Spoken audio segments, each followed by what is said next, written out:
सत्य साच खरे नाम विठोबाचे बरे, येणे तुटती बंधने उभय लोकी कीर्ती जेणे. नामामुळे मिळणारे फायदे. प्रथम दिवसाचं कीर्तन आहे, कीर्तन सेवा आहे. नाम महात्म्य सांगावं हा वारकरी संप्रदायाचा नियम. त्यामुळे तुकोबराय काय अन्य अनेक साधू संतांनी भगवंताच्या नामाचं महत्व आयुष्यभर सांगितलं. घटिका गेली, पळे गेली, तास वाजे झणाना, आयुष्याचा नाश होतो रामकारे म्हणाना. आयुष्य निघून चाललं पुढे पुढे पुढे पुढे. अरे बाबा आता तरी राम नाम घे. तरुण पण गेलं, बालपण निघून गेलं, तरुण पण गेलं, म्हातार पण गेलं. आता कधी आम्ही नाम घेणार? परत बघू, रिटायरमेंट झाल्यावर मग कीर्तनाला जाऊन बसू, असं म्हणणाऱ्यांना संतांनी वेळोवेळी कान उघडणी केली. प्रसंगी गोड शब्दात सांगितलं.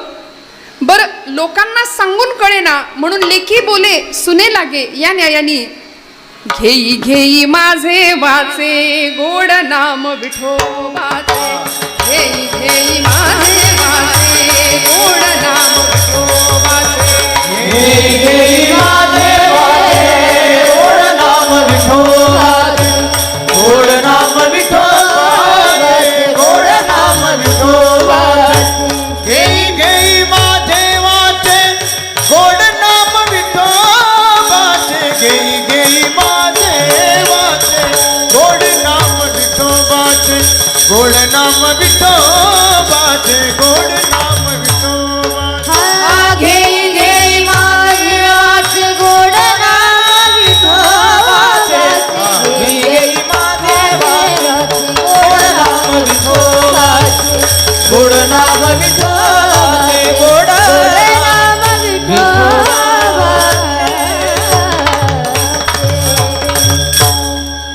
घेई घेई माझे वाचे गोड नाम विठोबाचे. असं आता तुकोबरायांनी स्वतःला सांगायची खरं तर काय गरज होती? महाराज स्वतः घेतच होते नाम, पण तरी सुद्धा स्वतःला सांगितलं. प्रत्येक वेळी घेई घेई माझे वाचे म्हटलं की जग समाज घेणार आहे. संतांचं आम्ही ऐकतो, किंबहुना संतांचं ऐकावं आणि संतांचंच ऐकावं, दोन वाक्यात फरक आहे. संतांचंच ऐकावं, बाकी कुणाचं नाही ऐकलं तरी चालतं. नामासाठी सबंध जीवन खर्च करणारे अनेक संत, त्यापैकी संतश्रेष्ठ जगद्गुरु तुकोबराय प्रस्तुतच्या अभंगामध्ये नामामुळे मिळणारे फायदे. कारण आम्ही अध्यात्म सुद्धा लाभाचंच करतो. काय मिळेल? नाम घेतल्याने काय मिळेल? भक्ती केल्याने काय मिळेल? उपास केल्याने काय मिळेल? श्रावणी सोमवार आम्ही करतोय, पण आमच्याकडे सोमवार म्हटलं की आदल्या दिवशी साबुदाणा भिजत घालायचा, भगरीची तयारी करायची, शेंगदाण्याच्या आमटीसाठी शेंगदाणे भाजून कूटबीट तयार करून ठेवायचं. आदल्या दिवशी सगळी तयारी असते. दुसऱ्या दिवशी वेफर्स तळायचे, खिचडी मजबूत बनवायची, भगर उत्तम बनवायची, खजूर बिजूर खारका सगळं ते बाकी असतंच, ड्रायफ्रुट्स. आणि एवढं सगळं ताट भरल्यानंतर सुद्धा दिवसभर आमचा चेहरा असा असतो की जणू काही गिळलं नाही आम्ही. उपास म्हटलं की आम्हाला वाटतं की हे सगळं, उपास म्हटलं की या सगळ्या गोष्टी आल्या. पण उपवास या शब्दाचा अर्थच असा आहे. उप म्हणजे जवळ, वास म्हणजे वस्ती करणं, भगवंतांच्या सतत सानिध्यात राहणं, त्याच्या नामाच्या सानिध्यात राहणं, त्याच्या चिंतनात राहणं, त्याच्या गुणसंकीर्तनात राहणं, हा उपासाचा अर्थ आहे.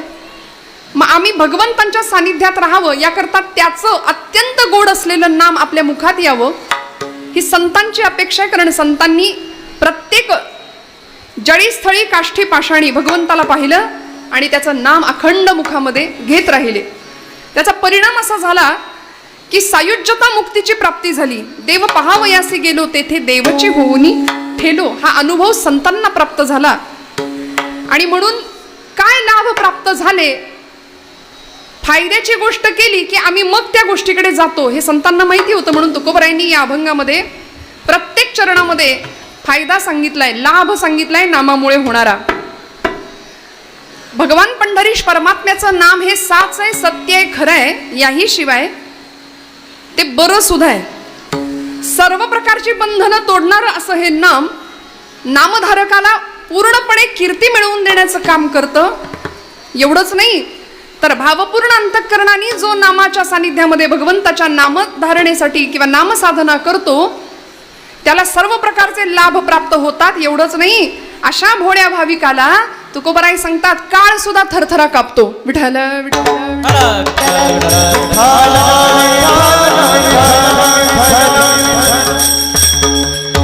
आपण सगळे अध्यात्म करतो, भक्ती करतो, नाम घेतो की नाही? हो म्हणा. जाऊ दे ना म्हणा. नसले घेतला तरी आपण इथं हो म्हणायला काय जातंय आपलं? हो बाबा, आम्ही भक्ती घेतो, आम्ही भक्ती करतो, नाम घेतो, रोज जपमाळ हातात असते, समोर मात्र सिरियल चालू असते. हा विषय वेगळा आहे. टीव्हीला माळ हातात घेतो, आम्ही जप करतो. नक्की किचन मध्ये काय चाललंय तिकडे लक्ष राहतं, घरामध्ये बाजूला अवधानं असतात तिकडे लक्ष राहतं, अध्यात्मात लक्ष नाही. पण आम्ही जप जाप्य करतो आमच्या पद्धतीने. आम्हाला झेपेल, रुचेल, पचेल तशी भक्ती आम्ही करतो. पण ही सगळी भक्ती करून भक्तीचं फळ आम्हाला मिळत नाही. ते भक्तीचं फळ मिळावं याकरता संतांचं हृदय तळमळतं. आणि मग आईच्या अंतःकरणाने आम्हाला भक्ती कशी करावी, भक्तीमध्ये अनस्यूत काय असलं पाहिजे, कशाचा आधार असला पाहिजे भक्तीला, तुम्ही जी भक्ती करता ती खरंच भक्ती आहे का, या सगळ्या प्रश्नांची उत्तरं संतांनी आम्हाला वेळोवेळी दिली. आम्हाला सुद्धा इथून जाताना 84 लक्ष योनी मात्रांमध्ये आम्हाला मानव देह प्राप्त झाला. आणि मग इथून जाताना परमेश्वराला एक वाउचर देऊन जायचंय प्रत्येकाला. तुम्ही म्हणाल म्हणजे काय? पावती देऊन जायची. कुणाला? देवाला. काय लिहायचं त्या पावतीवर? अर्जुनाने लिहिलं बरं का. अर्जुनाने लिहिलं. गीतेचा शेवटचा अध्याय 18 अध्याय गीता श्रवण केल्यानंतर संभ्रमात असलेला अर्जुन की आता माझे हातपाय गळून गेले देवा, सिदंती मम गात्राणी असं म्हणणारा पार्थ, घशाला कोरड पडली असं म्हणणारा पार्थ, की आता माझीच नातेवाईक मंडळी समोर आहे, मी कसं लढू असं म्हणणारा अर्जुन, भगवंत त्याला गीता सांगतात. आणि मग गीता श्रवणानंतर त्या ज्ञानप्राप्तीनंतर अशी अवस्था निर्माण होते की तो भगवंतांना ते वाउचर देऊन टाकतो. तो म्हणतो नष्टो मोह स्मृतिर्लब्ध्वा त्वत्प्रसादान् मयाच्युतः स्थितोस्मि गतसंदेह करिष्ये वचनम तव म्हणाले. सगळा संदेह निघून गेला, तुटल्या संदेहाच्या गाठी. सगळा संदेह निघाला, सगळा विकल्प संपला.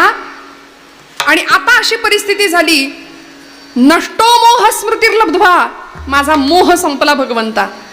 आम्ही पुन्हा पुन्हा जन्माला येण्याला कारण हा मोह आहे, ही वासना आहे. जन्म घेणे लागे वासनेच्या संगे. त्यामुळे हा मोहच जर संपला, मोक्ष या शब्दाचा अर्थच हा आहे की मोहाचा क्षय होणं म्हणजे मोक्ष आहे. विठ्ठल.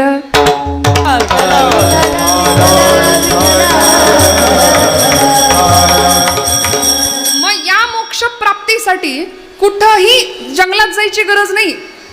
कुठेही जंगलात जायची गरज नाही, मन मारायची गरज नाही, भगवे कपडे परिधान करायची गरज नाही, रुद्राक्षांच्या माळा, भस्माचे पट्टे काहीच नको म्हणाले. सगळं न करता सुद्धा आपण भगवंताला प्राप्त करू शकतो, मोक्ष पदाला प्राप्त होऊ शकतो. मोक्ष गेल्यावर नाही मिळत, तो कुठल्या गावाला नसतो, तो इथेच असतो. येथे मोक्ष असे आयता श्रवणाची माझी. कीर्तनात मोक्ष आहे, हे माझं नाही माऊलींचं म्हणणं आहे. येथे मोक्ष असे आयता, कीर्तनामध्ये मोक्ष मिळतो, कीर्तनामध्ये मुक्ती मिळते. म्हणजे सासूबाईंना नाही मिळाली तरी सुनबाईला मिळते. म्हणले का? एक सुनबाई म्हणली 2 तास कीर्तनाला गेली की मग मला मिळते ती मुक्तीच असते म्हणाली. 2 तास सुटकाच असते ना आमची. त्यामुळे कीर्तनामध्ये हे सगळे लाभ आहेत.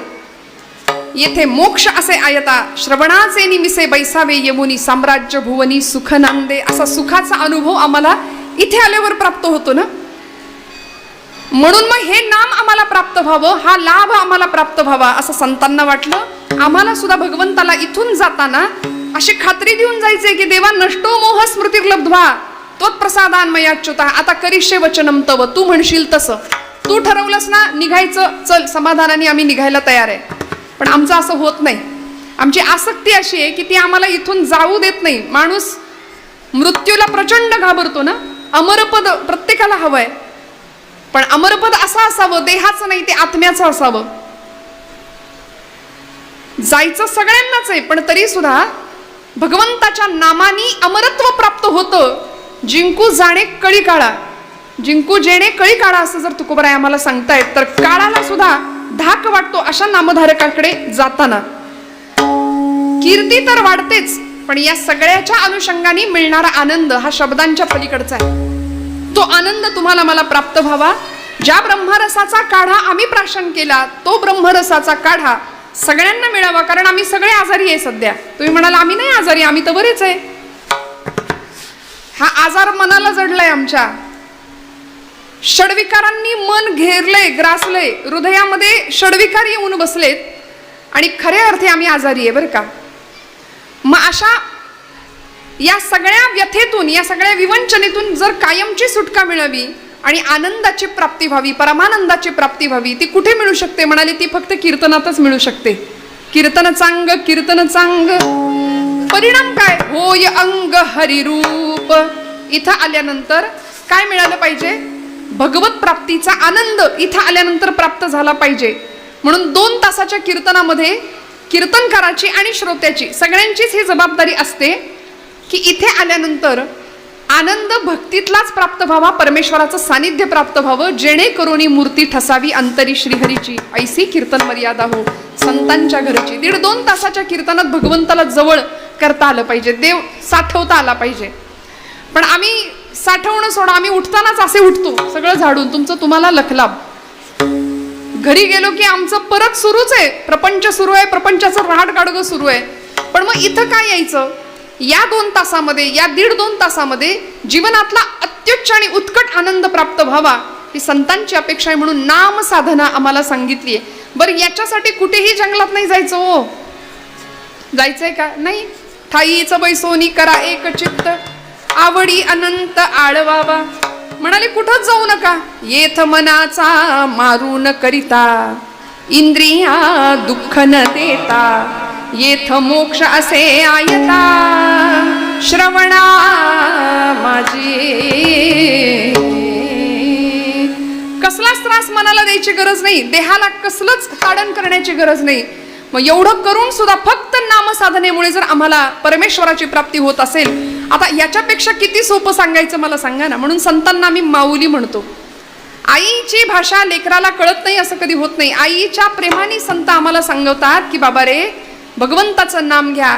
कारण ते नाम कसं आहे तुकोबाराय त्याचा परिचय देतात अभंगाच्या प्रथम चरणात. सत्य साच खरे, सत्य साच खरे, सत्य साच खरे, सत्य साच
सत्य साच खरे, नाम विठोबाचे बरे, येणे तुटती बंधने, उभय लोकी कीर्ती जेणे.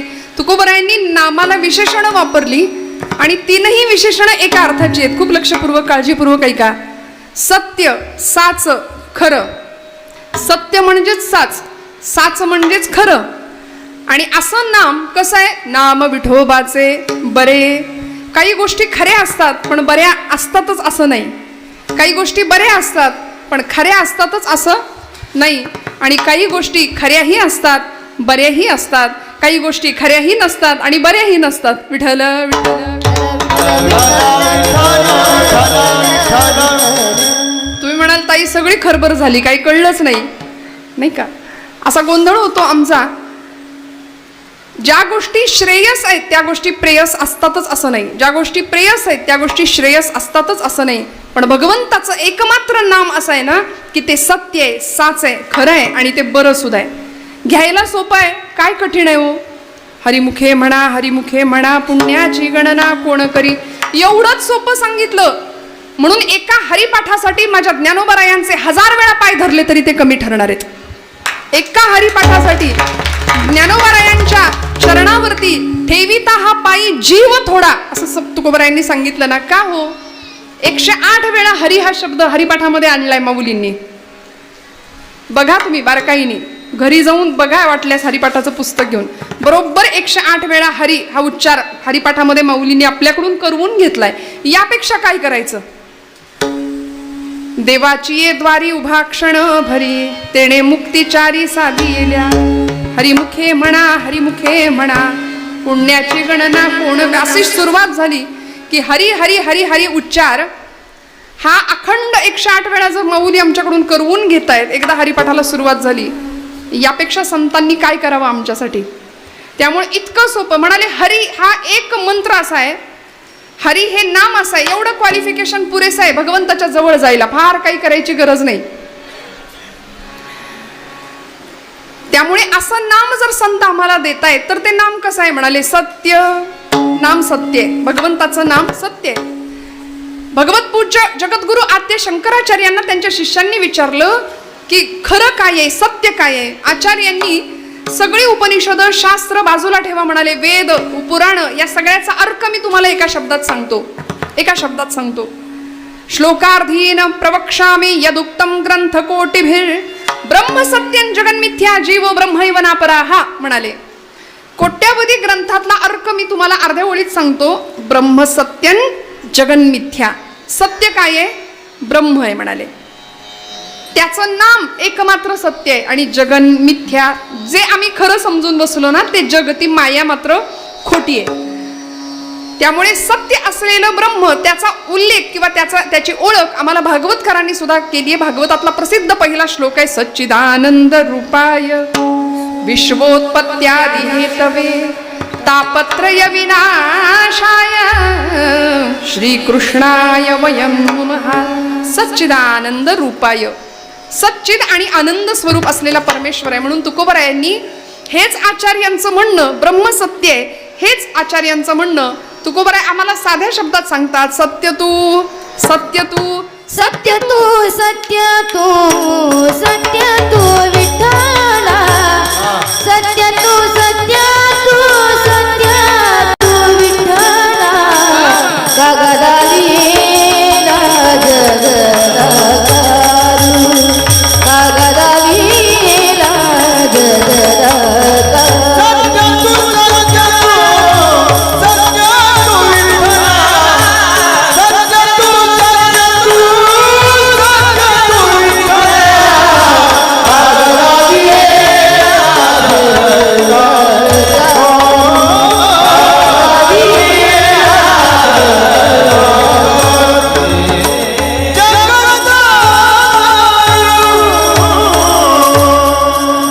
ताईसाठी एकदा टाळ्या वाजवा जोरदार. वा वा. सत्य तू, सत्य तू, सत्य तू विठ्ठला. एकदा नाही, दोनदा नाही, तीनदा सांगितलं. देवा तू कसा आहेस? सत्य तू, सत्य तू, सत्य तू विठ्ठला. प्रश्न विचारला, कागा दाविला हा जगदाकार? अरे देवा, जर तूच एकमेव सत्य आहे, तुझं नामच जर एकमेव सत्य आहे, तर आम्हाला या मायेमध्ये का फसवलंस, का गुंतवलंस?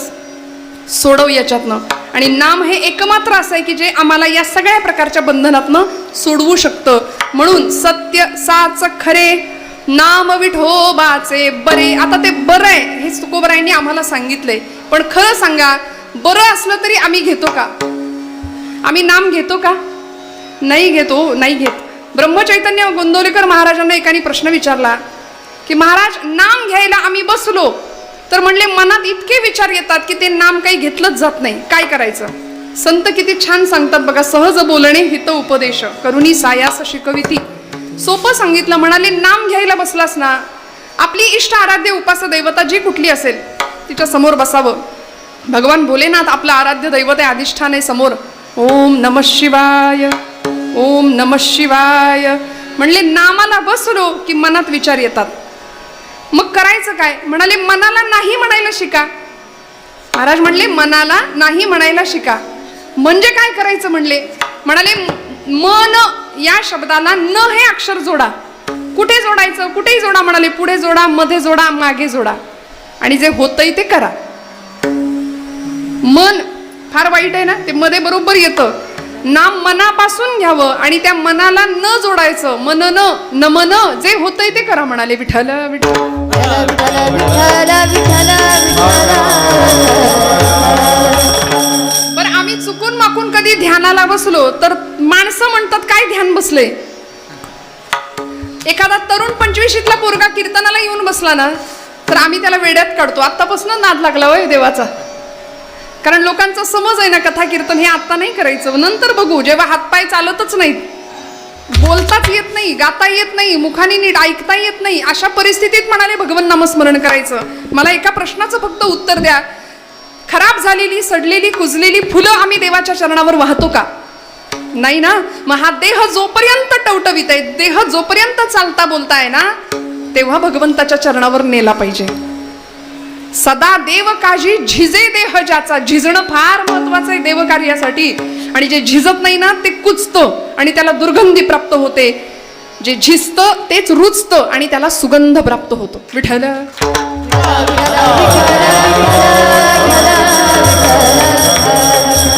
मग भगवंताच्या नामासाठी, त्याच्या कामासाठी, त्याच्या काजासाठी आमचं झिजणं अखंड राहिलं पाहिजे. आणि संतांनी हे वारंवार केलं. जगाने निंदा केली, पण कोणी निंदा कोणी वंदा, आम्हा स्वहिताचा धंदा. हित कशात आहे ते कळालं होतं. हित ते करावे देवाचे चिंतन. का हो? चिंतने तद्रूपता. म्हणाले आतमध्ये आम्हाला डोकावता येतं नामामुळे. नाम इतकं बरं आहे ना भगवंताचं की परमार्थातली आपली प्रगती झाली की नाही हे कसं ओळखायचं असं एकदा विचारलं महाराजांना. परमार्थात आपली प्रगती नक्की. आता आम्ही तर व्रतवैकल्य करतोय, उपास तापास करतोय, पण आमची प्रगती होते की नाही हे कळायचं कसं? महाराज म्हणाले नामाला बसलो आम्ही, नाम घ्यायला बसलो की प्रपंच डोक्यात येतो. नाम घ्यायला बसलो की सुनबाई नीट वागतच नाही, घरामध्ये नीट तिला काही जमतच नाही, हे सगळं जर आमच्या डोक्यात येत असेल. नामाला बसलो की प्रपंच डोक्यात येतो. तसं प्रपंच करताना जर नाम डोक्यात आलं ना तर खुशाल समजायचं परमार्थात आपली प्रगती होती.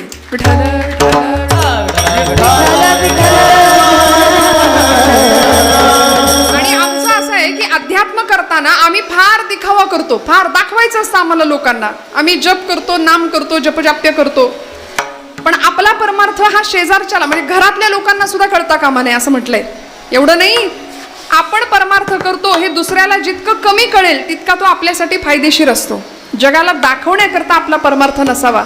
संतांची भक्ती जगाला दाखवण्याकरता नव्हती. आम्ही नामाला बसतो. आरंभ शूरहा या न्यायाने आमचं ध्यान सुरू होतं. नाम आम्ही घ्यायला सुरुवात करतो. नवीन जपमाळ एकाने आणली, आता म्हणला नाम घेणार. संतांनी नाम दिले, मस्तपैकी बसायचं आसन निवडलं, उपासना आता सुरू करायची. सुरुवात झाली.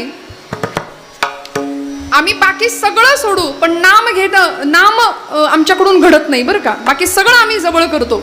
सुरुवात झाली, 4 दिवस गेले, मनात विचार आला बसूनच कशाला घेतलं पाहिजे नाम, उभ्यानी केलं तर जमतंय. म्हणून सातत्य संपलं. आता उभ्यानी इकडं तिकडं फिरून नाम जपायला लागला. 4 दिवस निघून गेले, मनात विचार आला माळच कशाला पाहिजे, माळ बाजूला पडली.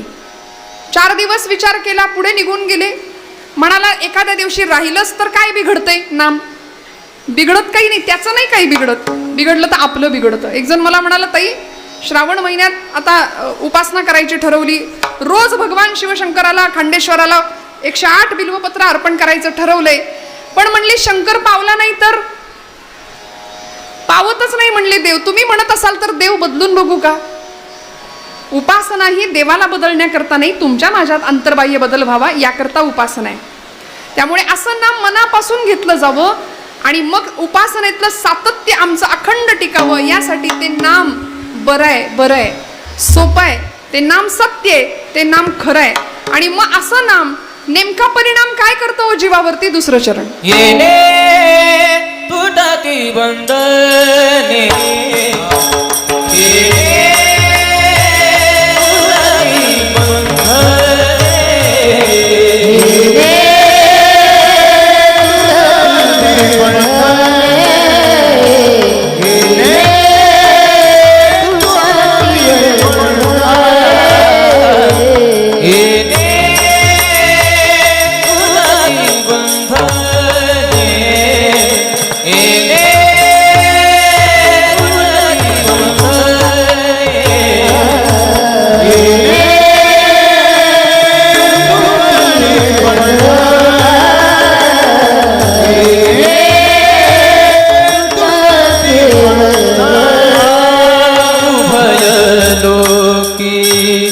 कीर्ती जेने उभय लोकी कीर्ती जेने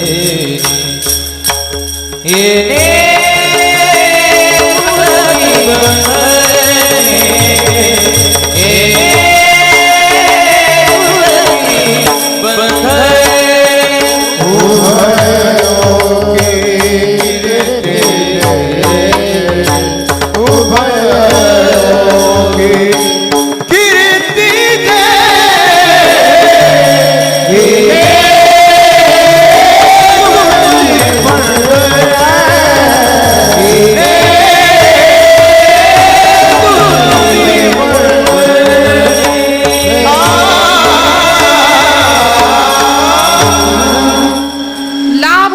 तुकोबरायांनी येणे तुटती बंधने. बंधन तुटतं कशाचं? या जीवाला सगळ्यात मोठं बंधन आहे ना ते संसाराचं आहे बरं का. या संसाराने आम्हाला असं बांधून ठेवलंय. म्हणाले पटकन सुटका होता आली पाहिजे. आम्ही कसे बांधले गेलोय सांगते मी तुम्हाला, लक्षपूर्वक ऐका. प्रपंचाने आम्हाला बांधलंय. या बंधनातनं सुटका करण्याचं काम एकमात्र नाम करतं संतांचं. येणे तुटती बंधने उभय लोकी कीर्ती जेणे. आणि असा भक्त कीर्ती प्राप्त करतो, कीर्तिमान पदाला पोहोचतो. संध्याकाळची वेळ सरोवरामध्ये एक भ्रमर आला बरं का. कमळाचं फूल होतं, भुंगा आला, कमळाचं फूल होतं. आणि त्या फुलामध्ये तो भ्रमर पराग सेवन करण्याकरता आला. त्यातला मकरंद सेवन करण्याकरता आला. घेई छंद मकरंद प्रिय हा मिलिंद परी सोडीना ध्यास गुंजनात दंग. असा तो भ्रमर आला आणि तो मकरंद पराग सेवन करायला लागला. संध्याकाळची वेळ होती, सूर्यास्त झाला आणि सूर्यास्ताला ते कमळ मिटलं. कमळ मिटलं. आता एरवी लाकूड पोखरणारा भुंगा पण तिथं तो विचार करतो की आता कशी बशी रात्र संपेल, दिवस उजाडेल, मी त्यातनं बाहेर पडेन.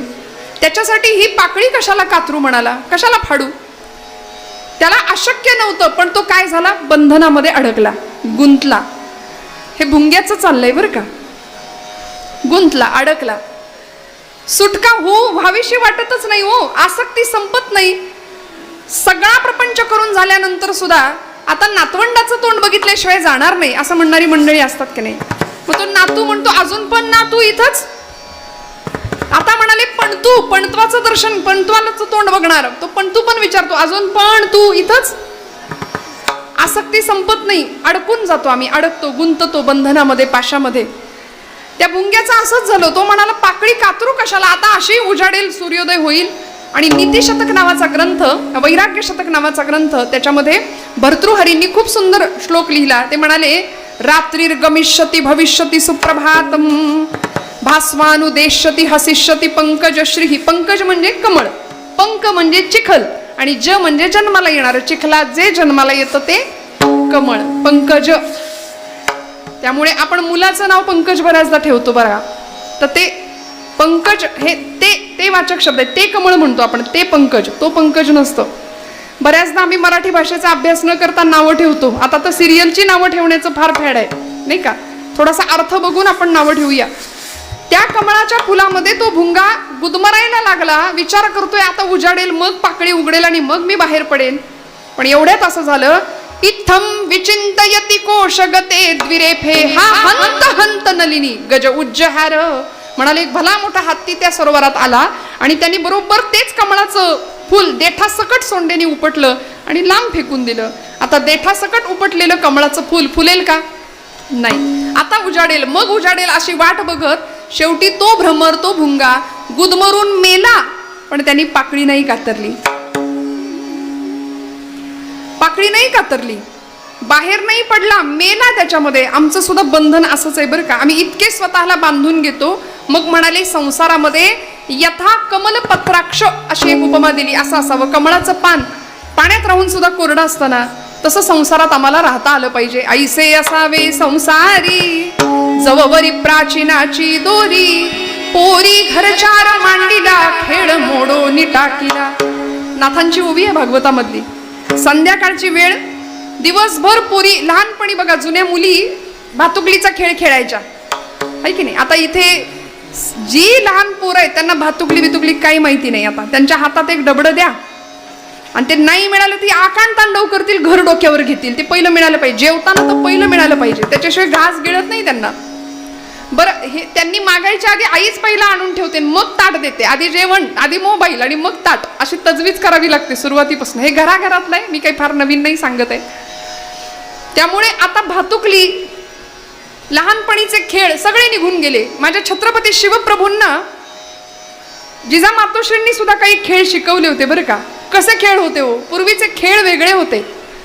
कसं राहावं, जमवुनी मांड घोड्याला भरधाव कसा फेकावा, जमवुनी मांड घोड्याला भरधाव कसा फेकावा, हातात घेऊनी भाला हिमखंड कसा छेदावा, जाताना निज खडगाने रिपुकंठ कसा कापावा. हे शिक्षण नवतरुणांचे देशभक्त या पदवीचे, ना BA LLB चे उपयोग काय पण आता, एक काळ ऐसा होता, उपयोग काय पण आता, एक काळ ऐसा होता. जमवुनी मांड घोड्याला, जमवुनी मांड घोड्याला भरधाव कसा फेकावा, हातात घेऊनी भाला हिमखंड कसा छेदावा, जाताना निज खडगाने कंठ कसा कापावा. हे शिक्षण नवतरुणांचे देशभक्त या पदवीचे, ना BA LLB चे उपयोग काय पण आता, एक काळ ऐसा होता. काळ होता एक, त्या काळाचं वर्णन कवींनी केलंय. तो काळ होता असा की ते BA LLB चं शिक्षण नव्हतं म्हणाले, शस्त्राचं शास्त्राचं शिक्षण. हातामध्ये घोड्यावरती मांड घ्यावी, हातामध्ये शस्त्र धरावं, भालाफेक खेळावा, हुतुतू, कबड्डी, कुस्ती, मल्लखांब सगळं गेलं की नाही आता. म्हणून किलो किलोनी वजन वाढतात. असं मला तो विषय नाही बोलायचा, पण लहानपणीचे खेळ पूर्वी फार वेगळे असायचे. अशा भातुकलीचे खेळ, मग जुनं त्याच्यामध्ये चपात्या व्हायच्या, त्याच्यात तो भात शिजायचा, चहा व्हायचा खोटा खोटा.